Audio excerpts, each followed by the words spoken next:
안녕하세요. 바른투자 커뮤니티 주식부자 양성소 멘토를 맡고 있는 이빨톡톡입니다.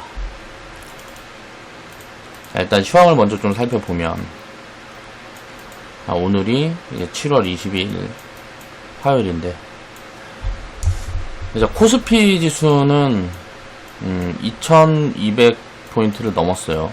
이제 넘어서 움직이고 있는데, 저는 이제 코스피 지수는 좀 과열 구간을 우리는 이제 기다리고 있습니다. 이거는 이제 우리는 현금을 대응하는 그런 포지션들을 코스피 밸류를 이제 통해서 이제 보고 있고요. 과열 신호가 나오게 되면 2200포인트 위에서는 이제 현금을 13%, 2250포인트 위에서 이제 과열 신호가 나오게 되면 17%, 2300포인트 위에서 프로테이지가 아니고 포인트 위에서 과열 신호가 나오면 현금을 20% 만들어 보겠다 라고 이제 우리는 준비를 하고 있고요. 지금 현재 현금 11% 정도 가지고 있고요. 코스닥 같은 경우는 지금 과열 신호가 나왔다라고 보고 있습니다. 저는 그래서 과열 신호가 계속 중첩돼서 쌓여가고 있다 라고 보고 있고, 요번에 이제 조정이 이제 진행이 되고 하면 코스닥 쪽에서 아무래도 조정폭이 좀 클 가능성이 높다 라고 보고 있고, 조정이 진행이 될 때 가장 많이 빠질 섹터가 언택트 쪽하고 바이오 쪽, 헬스케어 쪽이 아닐까 라고 보고 있는 쪽입니다. 자, 오늘 흐름을 일단 놓고 보면, 이제 미국 증시가 조금 흔들릴 가능성도 있다라고 봤는데, 역시나 예상은 항상 틀립니다. 또 상승 흐름이 나왔는데, 여기에서 흐름을 보면 이제 언택트 관련주인 이제 아마존이라든가 기존 주도주였던 섹터분들이 굉장히 좀 강한 흐름이 진행이 됐어요. 이렇게 강한 흐름이 진행이 되면서 시장을 좀 끌고 갔다고 볼 수가 있고요. 신재생 에너지 요쪽에서 또 강한 파동이 나왔습니다. 이제 뭐 풍력이라든가 태양광, 오늘 이제 우리 증시도 그런 흐름을 받아서 움직였다고 볼 수가 있고요. 중국 증시도 반등이 진행이 되면서 오후장에 좀 상승폭을 키우는 그런 흐름이 진행이 됐어요. 최근에는 보면 미국 증시 흐름보다 중국 증시에 연동되는 흐름이 진행되는 경우가 많은데, 섹터별로 좀 달라요. 지금 중국 증시 같은 경우는 컨택트라 그래가지고 무슨 뭐 금융, 뭐 건설, 철강 이런 게 좀 이제 강한 흐름들이 중국 증시에서 진행이 되고 있고, 미국 증시는 다우보다 나스닥이 강한 흐름이 진행이 되고 있어요. 이거를 보면 뭐가 다른가를 보면, 중국 같은 경우는 지금 코로나에 아무래도 좀 이제 회복 국면에 있는 구간이다 보니까 그렇고 그런 것 같고요. 그래서 시크니컬 업종 이런 쪽들이 좀 경기 부양이라든가 이런저런 정책 기대감으로 좀 강한 흐름이 진행이 되고 있는 것 같고, 미국 같은 경우는 지금 코로나 확진자 수가 다시 이제 7만 명을 넘어서고 뭐하고 하면서 다시 뭐 봉쇄를 하니 어쩌니 다시 셧다운을 진행을 하니 뭐 이런 이야기들이 많이 있고 하다 보니까, 아무래도 시크니컬이라든가 기존 이제 뭐 가치주단에 있는 그런 기업들보다는 언택트 쪽으로 수급이 좀 몰리는 그런 흐름들이 진행이 되고 있다고 볼 수가 있을 것 같아요. 자, 그럼 우리 증시는 어떠냐? 최근에 이제 6월 이후부터는 우리는 언택트하고 컨택트를 좀 섞어놓은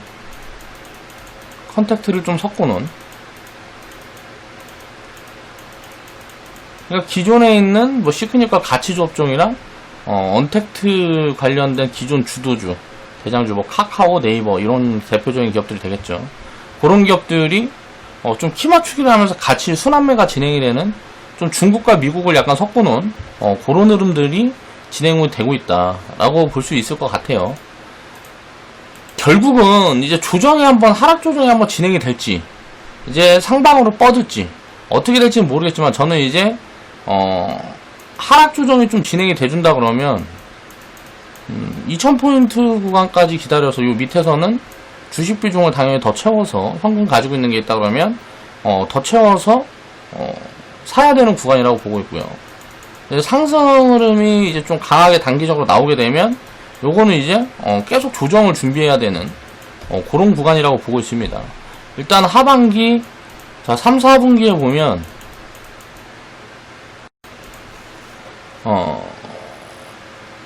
지금 이미 3, 4분기에 턴어라운드 하고 우리나라 같은 경우에는 지금 전망치가 나오는 부분들에 대한 것까지는 다 반영을 해놓은 것 같아요.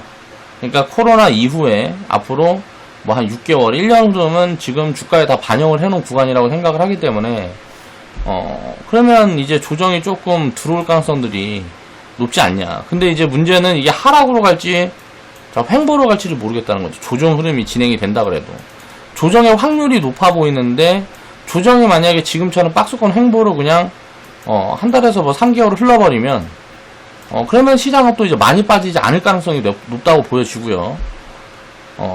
이제 하락 조정이 좀 진행이 돼버리면 또다시 밸류 매력이 생기는 구간이라고 생각을 하기 때문에 이건 이제 올해보다 내년도 이제 반영을 하고 가야 되는 9월 이후부터는. 그렇기 때문에 지금은 어떤 대응을 하기보다는 이제 상방으로 방향이 잡히냐 하방으로 방향이 잡히냐 기다려서 하방으로 방향이 잡히면 주식을 더 사고, 자, 상방으로 방향이 잡히면 현금을 더 만들어가는 그런 포지션을 기다려가는, 대응을 하기보다 기다려가는 그런 포지션이다. 그리고 이제 종목 중에서 이제 수익을 좀 많이 주는 종목들이나 그런 것들이 있으면 리밸런싱 포지션을 좀 이용해보는 그런 정도의 시장 흐름이라고 생각을 하고 있습니다. 자, 오늘 해볼 이야기는요, 2020년 7월 17일날 이제 만들어놨던 영상인데, 제가 이제 금요일날 그리고 주말에 이것저것 좀 공부도 할 게 많고, 이제 회원분들한테 이제 회원방송도 좀 뭔가 특이점들이 보여져서 이제 좀 준비를 하고 하다 보니까 방송을 못하면서 조금 시간이 흘렀어요. 미디어, 게임, 화장품 섹터는 이제 어떻게 봐야 되나.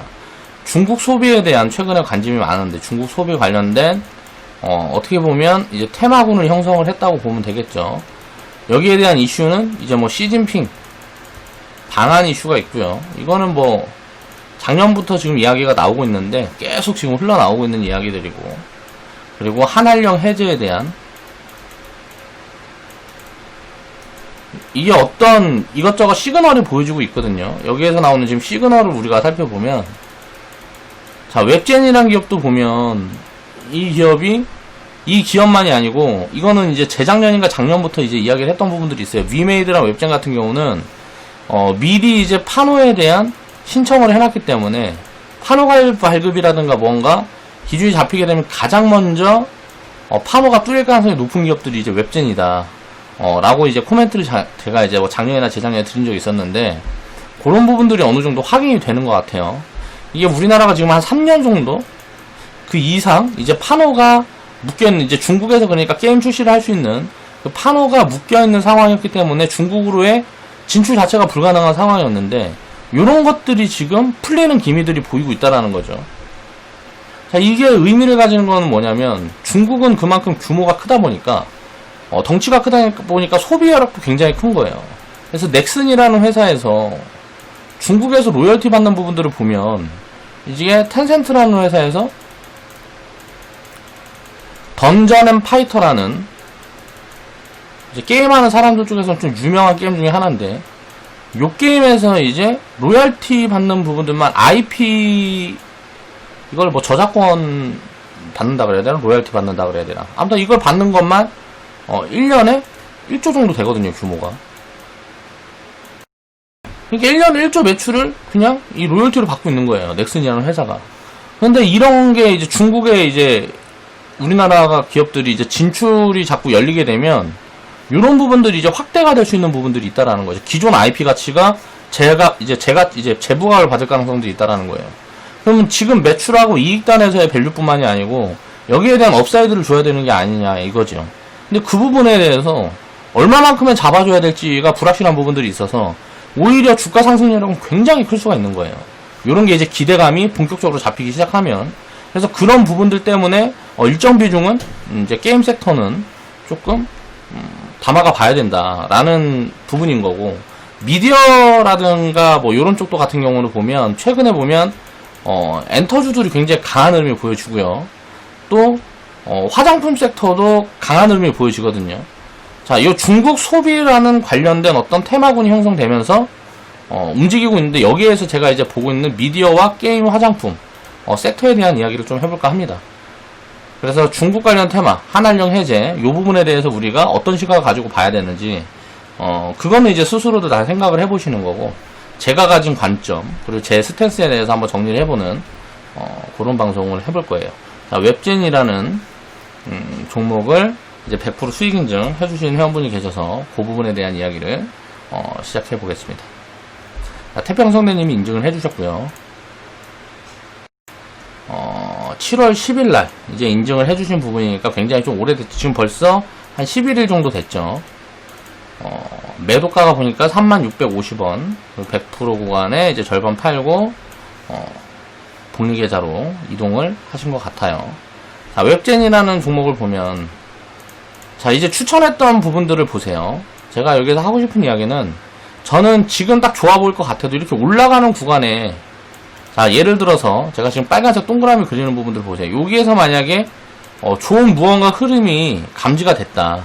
이 기업에 대한 어떤 장기적인 흐름이 감지가 됐다 그러면 이 똑같은 자리에 사더라도 조정을 기다려서 삽니다. 여기서 비싸게 사더라도 마찬가지고요. 그러니까 예를 들어서 포지션을 딱 봤을 때 요런 자리에서 만약에 제가 이제 뭔가 어떤 시그널을 발견했다. 또 기업 밸류가 굉장히 좋아 보이는 거 확인을 했다 그러면, 자, 편입을 하더라도 요런 자리까지 기다려서 한다는 거죠. 자, X표를 친 요런 자리까지 항상 기다려서 편입을 한다는 거예요. 그리고 나서 장기 보유를 하는 겁니다. 그렇게 되면 결과론적으로는 조정을 받았다가 이제 다시 움직이게 되면, 자, 여기에서 처음에 발견했을 때 사는 것보다 기다렸다 사서 움직이는 가능성이 훨씬 포지션이 좋을 가능성들이 높아요. 왜냐면 그 뉴스라든가 어떤 이슈라든가 이런 부분들이 부각이 되게 되면 주가가 먼저 튀게 되는데, 그럴 때는 항상 투기 자금들이 붙거든요. 그 투기 자금들의 흐름들이, 그러니까 뭐라 그래야 되지? 좀 잠잠해지거나 하는 그런 포지션들, 사람들이 관심이 없는 구간을 기다려서 편입을 해보면 좀 더 싸게 사거나 할 수가 있다라는 거죠.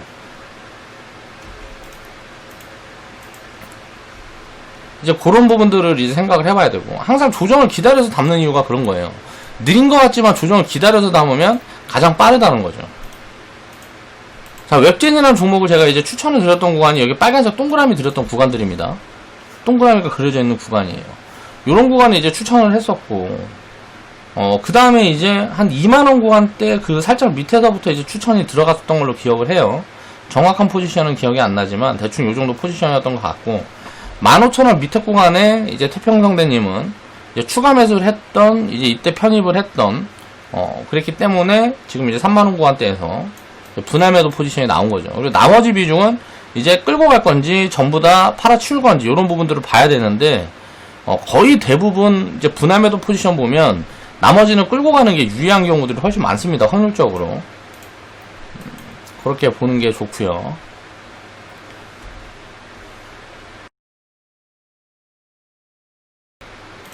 최근에 그리고 미디어 흐름을 보면, 제가 이제 여기 빨간색 동그라미 있는 구간에 이제 엔터 기업들을, 요 기업들만이 아니고 뭐 키이스트랑 뭐 큐브엔터 등등 해가지고 이제 쫙 추천을 드리면서 요 중에 강한 놈들이 이제 분할 매도 포지션 잡고 덜 올라오는 거 있으면 이제 뭐 교체 포지션을 잡든지 한다고 코멘트를 드리면서 이제 추천 사인을 드렸었는데, 자, 일단 엔터 3사에서 대장 흐름은 이제 JYP가 잡히는 것 같아요. 저는 이제 개인적으로는 YG가 대장일 가능성이 높다라고 봤는데, 일단 JYP가 더 강하게 움직이는 듯한 그런 모습들이 보여집니다.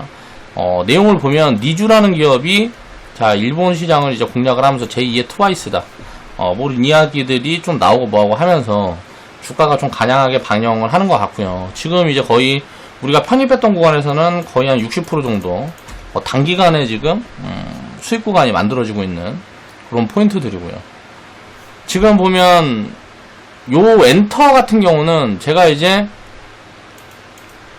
나중에도 수익 스토리 이제 이 영상에서 한번 또 이야기를 해볼 수 있겠지만, 지금 새로운 코로나로 인한 새로운 모멘텀들을 받은 것 같아요. 그러니까 기존에 보면 엔터사 같은 경우에는, 자, 공연 수익이 거의 매출의 한 50% 차지를 하고요. 제가 알고 있기는 그래요. 음원 수입이 뭐 한 15% 20%인가 20%인가 뭐 차지하는 걸로 알고 있고요. 그리고 뭐 굿즈나 뭐 그런 게 대충 뭐 한 5%, 7% 뭐 이렇게 이제 차지하는 걸로 알고 있어요. 그리고 나머지가 이제 뭐 기타 수익 비중이나 뭐 이렇게 되는 걸로 알고 있는데, 가장 이제 비중이 높은 이제 공연 수입에서 여기에서 뭔가 업사이드가 크게 나올 수 있는 그런 부분들이 이제 만들어지고 있죠. 그게 뭐냐면 온라인 공연. 자, 이제 공연을 코로나로 인해서 사람들이 이제 모여서 어떤 경제 활동들을 할 수가 없다 보니까 콘서트라든가 이런 것들을 할 수가 없어서 굉장히 실적에 이제 좀 부담을 받고 있고 그런 상황들이었는데, 이제 뭐 BTS가 이제 온라인 공연을 먼저 했는데 한 70만 명인가가 접속을 했어요. 이것도 이제 유료 공연이죠. 유료 온라인 공연. 또 그 SM도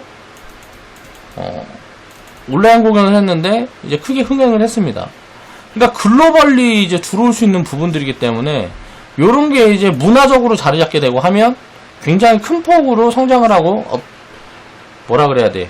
이 공연 수익에 대한 이익이 굉장히 커질 수 있다는 거죠. 이 파이가. 그러니까 아무리 우리가 그 큰 공연장에서 공연을 하더라도 관객을 이제 모을 수 있는 부분들은 한 5만 명 정도가 한계가 있잖아요. 근데 이제 온라인 공연 같은 경우는 100만 명, 200만 명, 뭐 예를 들어 1000만 명, 이 관객을 이제 한계를 둘 필요가 없단 말이에요. 그러니까 서버만 확충하면 되는 거니까. 그렇게 되게 되면 예를 들어서 일반 공연하는 것보다 온라인 공연을 하는 게 수익 측면에서 훨씬 나을 수 있지 않냐, 요런 부분들이거든요. 그래서 그런 걸 생각해 보면 업사이드가 굉장히 크게 나올 수도 있겠다. 그리고 또 우리가 공연장 같은 데 가면 이제 뭐 굿즈나 뭐 연예인 관련된 상품들을 막 이것저것 파는데, 거기에 대한 수익 같은 부분들도 사실 온라인에서 판매를 하게 되면, 자, 공연을 막상 진행을 하면서 온라인에서 판매 진행을 하게 되면 이런 부분들도 플러스 알파가 지킬 수 있다라고 보는 거거든요, 저는. 그럼 이런 부분들을 우리가 생각을 해봤을 때 아티스트 파워가 있는 우리나라에 있는 엔터 기업들은 굉장히 앞으로 좋을 것 같은 거예요.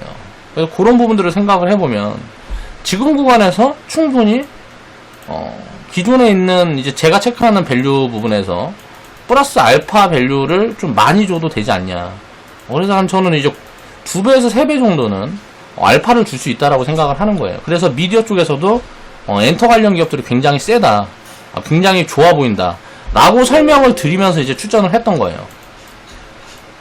근데 그런 부분들이 이제 뭐 아티스트의 이제 뭐 컴백이라든가 이제 신인 그룹들이 이제 나오면서 이제 전체적으로 좋은 흐름들이 붙고 있는데, 요런 게 이제 나중에 숫자로 확인이 되기 시작을 하면 요때는 이제 일부 차익 실현을 하는 구간들이 만들어질 거라고 보고 있는 거죠.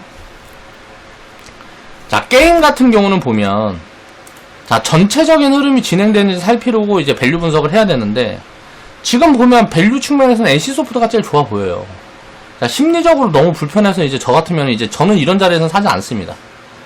섹터 전체 흐름이 이제 확인이 되는 거죠. 보면 처음에 NC소프트가 튀어오를 때를 보면 작년 한 11월 부터 해서 올해 연말에 먼저 가장 강한 흐름들이 보여졌어요.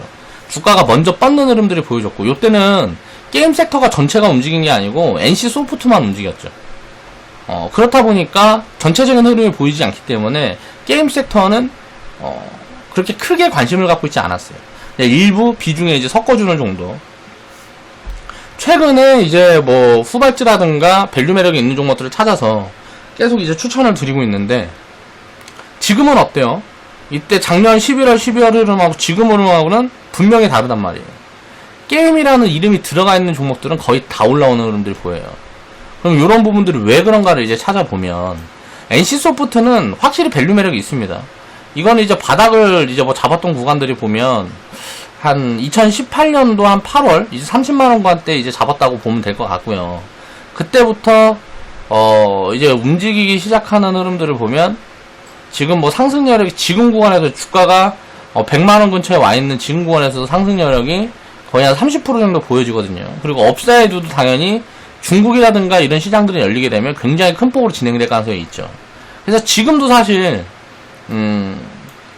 엔터주들 중에서는 그렇게 뭐 대장주나 주도주로 자리 잡고 있는 게임주들 중에서는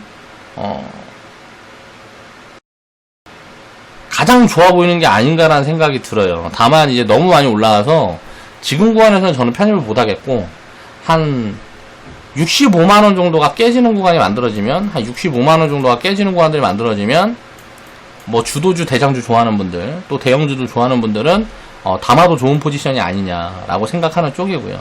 넷마블 같은 경우는 저는 개인적으로 이건 너무 비싸서 모르겠습니다. 저는 이제 BTS가 상장을 하고 뭐하고 하게 되면 그 자리 어디가 고점을 찍고 이 8만원짜리를 이탈할 수도 있다고 생각을 해요. 이 제일 저점 구간에 바닥을 잡는 조정 구간이라고 제가 초록색 그림들을 그려놨는, 초록색 동그라미로 이제 표시를 해놨는데, 이제 시장이 조금 많이 빠지고 뭐하고 하면 이 자리를 깰 가능성들도 있다고 보거든요. 그러니까 BTS가 이제 뭐 상장을 하는 구간에는 주가가 더 많이 올라갈 수도 있겠죠. 주가가 많이 올라가게 되면 요 하단까지는 내려오지 않을 가능성이 높아지겠지만, 저는 지금 상황에서는 그러니까 단순 테마로 말고 가치로 봤을 때는 넷마블은 못 사겠어요. 그러니까 제가 생각했던 기준에는 너무 비싼 것 같다. 그리고 넷마블은 아까 이야기를 했지만 플러스 알파를 우리가 게임주들은 플러스 알파를 주는 이유가 뭐냐면 이제 자체 IP가 있거든요. 근데 넷마블은 이런저런 여기저기서 IP를 가져다가 이제 뭐 게임을 만들어서 뭐 이제 유통을 하고 그런 식이에요. 근데 이제 최근에는 자체 IP를 만들려고 노력을 하고 있는데 이게 뭐 10년, 20년 걸린 이제 이 대작 게임들이라든가 기존에 있는 IP들의 이제 견줄만한 게임이 나올지 아닐지는 지금 불확실하다는 거죠. 그러니까 넷마블 같은 경우는 플러스 알파를 줄 수가 없는 상황이에요. 제가 판단했을 때는. 그러니까 자체 IP가 없어요. 자체 IP가 강한 IP가 없는데 지금 뭐 밸류는 너무 비싸다라는 거죠. 그러니까 주가 흐름을 보면 웹젠이나 뭐 NC소프트보다 훨씬 더 많이 흘러내린 것 같이 보이지만 밸류 측면에서 보면 너무 매력이 없다라는 거예요. 그렇기 때문에 저는 넷마블은 이제 좋게 보지 않고요. 일단 뭐 테마라든가 섹터의 흐름이 붙으면 같이 올라갈 수는 있겠지만, 자 웹젠 같은 경우는 놓고 보면 이제 자체 IP에 대한 기대감이 점점 강해지는 거죠. 중국에서 이제 뭐 판호 부분도 열리고 했으니까 요 부분들이 이제 부각을 받게 되면 자 업사이드를 굉장히 크게 받으면서 고밸류를 형성해서 움직일 수도 있는 거예요. 그래서 이제 웹젠 같은 경우는 저는 개인적으로는 한 25,000원 밑으로만 내려오면 이제 요거는 담아가야 된다라고 보고 있어요. 그러니까 자체 IP 가치가 굉장히 좀 부각될 수 있는, 가장 크게 부각될 수 있는 이제 기업 중에, 게임 기업 중에 하나다. 지금 구간을 보면, 밸류 구간을 보면 저는 이제 한 적정 정도 밸류로 보이고, NC소프트는 상승률이 한 30% 정도 보이는데, 이제 중국에 대한 요런 이제 새로운 부분들이 뭔가 시장이 열리게 되면 이거는 지금보다 뭐 2배, 3배 더 줘도 밸류 수준을 2배, 3배 더 줘도 부담되지 않는 구간이다 라고 생각을 하는 거예요. 자, 주가를 이제 종목에 대해서 이제 기업에 대해서 어떤 섹터별 흐름이라든가 테마에 대해서 우리가 분석을 할 때 자, 이런 어떤 기준점들은 필요하단 말이에요. 그러니까 저는 이제 게임 같은 경우는 기준을 두고 있는 게 이제 IP예요. 그리고 비싸지 않아야 되겠죠. 일단 비싸지는 않아야 되니까.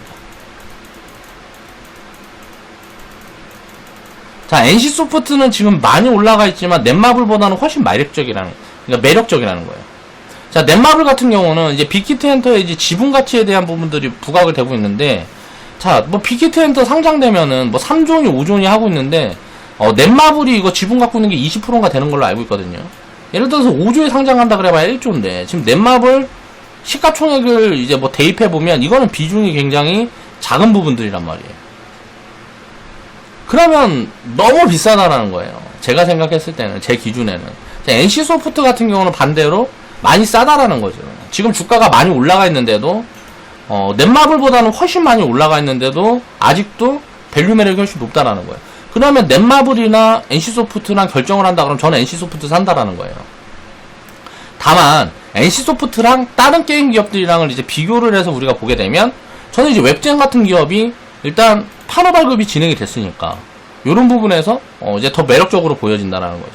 그러면 다음에 이제 조정이 들어왔다가 지금 구간에서 이제 더 갔다가 조정이 들어올지 지금 들어올지 모르겠지만 조정이 들어오는 측면들이 만들어지게 되면 자, 웹젠이라는 기업이 저는 그 다음 파동에선 더 강하게 움직일 수 있다라고 생각을 하는 거예요. NC소프트는 여기에서 움직이더라도 웹젠보다는 약할 가능성이 높다. 자, 이렇게 생각을 하면서 다음 대장 흐름이 어딜까라는 부분들을 잡아가는 거죠. 그리고 지금처럼 섹터가 전체적으로 함께 움직이는 흐름이 확인이 되게 되면 요거는 어떤 걸로 봐야 되냐면 자, 주도 섹터의 가능성이 있는 거예요. 단기적인. 근데 이제 밸류라든가 이런 것들을 체크를 해보고 상승 여력을 판단을 해봤을 때는, 자, 크게 오래 주도 섹터로 진행이 될 가능성은 없기 때문에 저는 단기 주도 섹터라는 이야기를 하는 거예요. 그러면 장기 주도 섹터는 뭘까요? 장기 주도 섹터. 대표적인 게 뭐 이제 IT 기업들에 있겠죠. IT 기업 중에 이제 우리가 장기적으로 업황을 예상해 볼 수 있는 2차 전지라든가, 뭐 반도체, 자, OLED. 요런 섹터군들은 장기적으로 주도 섹터의 자리를 만들어갈 수 있는 섹터군이고, 자, 요런 쪽들은, 이제 순환매 흐름들을 타고 움직일 때, 이제 중간중간 뭐 3개월, 6개월이라든지, 이게 단기적으로 수급이 붙을 수 있는, 그런 주도 섹터라고 보는 이 순환매 관점에서의, 자, 포트폴리오에, 이제 할당할 그런 비중들이라고 이제 우리가 생각을 해보면 될 것 같아요. 자, 미디어와 게임. 자, 여기에서 이제 플러스 알파를 줄 수 있는 그런 부분들에 대해서 이야기를 해봤어요. 자, 그럼 이제 우리가 생각을 해보자고요. 제가 이제 이야기를 했던 부분들은, 미디어는 뭐예요? 미디어는? 자, 이제 엔터 같은 경우는, 아티스트라는 기술가치. 아티스트가 이제 뭐 예를 들어서 블랙핑크라든가 니쥬라든가 뭐 JYP에 보면 뭐 트와이스라든가 이런 아티스트들이 뭔가 공연을 하고 뭐하고 했을 때 여기에서 오는 이제 플러스 알파가 이제 온라인 공연으로 보여진다는 거죠. 이제 밸류를 예를 들어서 10배를 준다, 뭐 이익 밸류를 10배를 준다, 뭐 퍼 기준에서 20배를 준다, 30배를 준다, 40배를 준다 할 때 이 플러스 알파를 줄 수 있는 그 기술 가치가 있느냐를 우리는 이제 봐야 된다는 거예요. 성장 섹터는 이 부분을 이제 판단하기가 굉장히 어려운 부분들인데, 그게 엔터는 충분히 가능하다라는 거죠. 미디어 같은 경우도 보면, 이제, 그러니까 엔터도 이제 미디어에 속해 있다고 봐야 되는데, 미디어 중에 우리가 뭐 영화, 드라마, 이런 컨텐츠 관련주들을 보면, 컨텐츠 관련주들 같은 경우도 보면, 우리나라가 이제 마블에서 예를 들어서 마블이라고 다 알죠. 이제 뭐 아이언맨이라든가 이런 거 만드는데, 그런데 보면 영화 제작하는데 막 1조씩 들어갑니다. 제작비가 막 1조씩 들어가서, 자, 플러스 1조 뭐 2조 벌어요. 1조 때려놓고 뭐 1조 2조 벌어요. 근데 한국은 지금 글로벌리 한류라는 열풍이, 이제 뭐 한류라는 어떤 트렌드가 잡히고 있는데, 여기서 우리나라는 이제 제작비가 얼마나 들어가나 보면, 우리나라는 뭐 대작이라 그래봐야 뭐 100억에서 500억이란 말이에요. 뭐 1000억 넘게 뭐 이제 제작하는 경우들이 거의 없어요. 자, 여기에서 우리나라 기업, 이제 우리나라에서 이제 생산하는 드라마라든가 뭐 영화 같은 경우는, 자, 100억, 500억 들여서 얼마를 버냐면 뭐 수천억을 벌어요. 자, 수익이 얻은 게 더 나아요. 자, 마블 같은 기업이 뭐 1조 넣어서 1, 2조 버는 거하고, 우리나라 기업에 100억, 500억 집어넣어서 수천억 버는 거하고, 자, 알파를 여기다 줘야 된다라는 거죠. 그래서 한류에 대한 알파가 들어가야 된다고 생각해요. 그래서 우리나라 컨텐츠 같은 경우는 가치가 굉장히 빠르게 증가를 하고 있어요. 그래서 컨텐츠 가치를 많이 보유하고 있는 이제 뭐 스튜디오 드래곤이라든가 이런 기업들은 고밸류가 충분히 합당한 밸류에이션이란 말이에요. 합당하게 진행이 될 수 있다라는 거죠. 근데 반면에 이제 게임 같은 경우는, 자, IP 가치가 플러스 알파란 말이에요. 이게 이제 뭐 바이오에서 말하면 뭐 파이프라인이나 뭐 비슷한 거죠. 이 가격을 정확하게 산출할 수가 없기 때문에 어려운 부분들인데, 자, 이 플러스 알파라는 것들을 어느 정도 책정해놓고 줄 수 있느냐. 바이오 섹터 같은 경우는 아예 이익이 안 찍히기 때문에 가치 산출이 아예 안 되는 부분들이고, 게임 미디어 같은 경우는 매출이라든가 이익들이 어느 정도 좀 보여지는 부분들이 확연하게 있기 때문에 어느 정도의 가치 산출을 할 수가 있어요. 그래서 훨씬 밸류 판단하기가 편하다는 거예요. 바이오 섹터보다는. 바이오 섹터는 거의 불가능에 가깝고. 그래서 그런 부분들에 대한 변동성이 다르다는 거예요. 바이오보다는 당연히 이익이 찍히는 기업들이 변동성은 더 약할 수밖에 없어요. 그렇지만 이런 알파를 우리가 놓고 볼 때 요건 가능성이잖아요. 확실한 부분들이 아니지만. 자, 그럼 게임 섹터 같은 경우는 예를 들어서 IP 가치가 NC소프트든 웹젠이든 무슨 뭐 넥슨이든 IP 가치들을 다 보유를 하고 있단 말이에요. 대작들도 다 가지고 있고. 근데 넷마블 같은 경우는 이 IP 가치가 굉장히 약해요. 그래서 게임을 어떤 걸 만들어서 흥행을 한다 그래도 이제 IP를 갖고 있는 회사에 지불을 뭐 다 하게 되면 남는 게 별로 없는 거예요. 그러니까 고밸류를 받을 수가 없는 거죠. 넷마블 같은 기업은. 그러니까 이번에 보면 블러드 앤 소울인가 뭐 리니지 레볼루션인가 뭐 이런 거를 넷마블에서 제작을 했을 거예요 아마. 근데 그거 NC소프트에다가 저작권료 주고 나면 이제 로열티 주고 나면 가져가는 게 얼마 없는 거죠. 게임이 흥행을 해도. 실패하게 됐을 때는 자 리스크는 오히려 더 커지고. 그렇기 때문에 요거는 밸류를 많이 줄 수가 없는 거예요. 자 화장품 같은 경우도 마찬가지라는 거죠. 자 그런 측면에서 이제 생각을 해보는 거. 화장품 같은 경우는 제조업이에요. 저는 지금 당장 이 플러스 알파를 찾을 수가 없어요. 중국에서도 화장품 같은 경우는 이미 많이 만들어서 이미 저가 화장품, 저가 브랜드 같은 경우에는 경쟁력이 많이 처진다고 생각을 하고요. 저가 브랜드 같은 경우에는 경쟁력이 많이 처진다고 생각하고, 여기에서 이제 알파를 줄 수 있는 부분들은 이제 한국콜마홀딩스라든가 이제 뭐 OEM 업체라든가 ODM 업체들. 그러니까 예를 들어서 브랜드를 이제 뭐 해가지고 유통을 시키는 라인이 아니고 여기저기에서 이제 원료를 공급을 한다든가 뭐 이런 기업들을 봐야 되는 거죠. 이런 기업들은 플러스 알파를 줄 수 있죠. 근데 오히려 웃긴 게 화장품 기업들 중에도 요런 기업들만 싸요. 대부분 다 비싸고. 그래서 한국콜마홀딩스는 우리는 보자. 제가 회원분들한테 추천을 드렸었거든요. 얘가 제일 강하잖아요. 얘하고 코스맥스 BTI라든가. 최근에 보면 코스맥스 라인에서는 이제 건강기능식품에 대한 그런 부분들의 자회사들이 있어서 그 가치들이 굉장히 좀 폭발적으로 증가를 하는 것 같고요. 그러니까 화장품 같은 경우는 판단하기가 굉장히 어렵다는 거예요. 너무 고밸류를 받고 있다는 거예요. 그러니까 고밸류를 받을 이유가 없는 거예요. 근데 고밸류를 받고 있다는 거죠. 게임이라든가 미디어 섹터는 고밸류를 받을 만한 값어치가 있다는 거예요. 그러니까 이런 부분들에 대해서 공부를 하고 생각을 하고 해봐야 이제 투자 판단을 하는데 이제 조금 더 합리적인 투자 판단을 할 수가 있고, 결과론적인 부분에서도 결과도 좋게 만들어지는 경우가 대부분이다라는 거죠. 내가 왜 이런 섹터에 이쪽에 이제 투자를 하고 자금을 할당하고 포트폴리오에 이쪽을 왜 섞어가는지를 합리적으로 생각할 수 있는 그런 정도의 이제 밸류 판단이라든가 그런 것들을 할 수 있는 공부가 되어 있어야 돼요. 주식 투자라는 거는 너무 그러니까 변동성만 보고 하면 안 된단 말이에요. 뭐 한알령 붙었다. 예를 들어서 한알령이나 테마 붙었다. 우르르. 야, 중국 관련된 뭐 해갖고 이제 시진핑이 방한한단다. 우르르. 이래가지고는 성과를 만들어낼 수가 없습니다. 그러니까 그런 부분들을 이제 냉정하게 보고 요중에 허와 실을 찾아내는 거죠. 이런 걸 찾아내는 작업들을 계속 해야 된다는 거예요. 예를 들어서 그러니까 이런 거예요. 자, NC소프트하고 넷마블하고 앱젠을 내가 다 갖고 있다. 요 초록색 구간 내에 다 샀다. 라고 가정을 한다 그러면 가만 보니까 넷마블은 좀 별론데, 그러면 이거는 지금 팔든가 아니면 BTS 뭐 거기 빅히트 엔터가 상장하는 시점을 기다려가지고 그때 매도를 보든가 하고 NC소프트하고 웹젠은 끌고 가야 되겠다라든가 요런 어떤 포지션을 결정을 할 때 요런 것들은 항상 생각을 하면서 우리가 투자 판단을 해봐야 된다라는 거죠.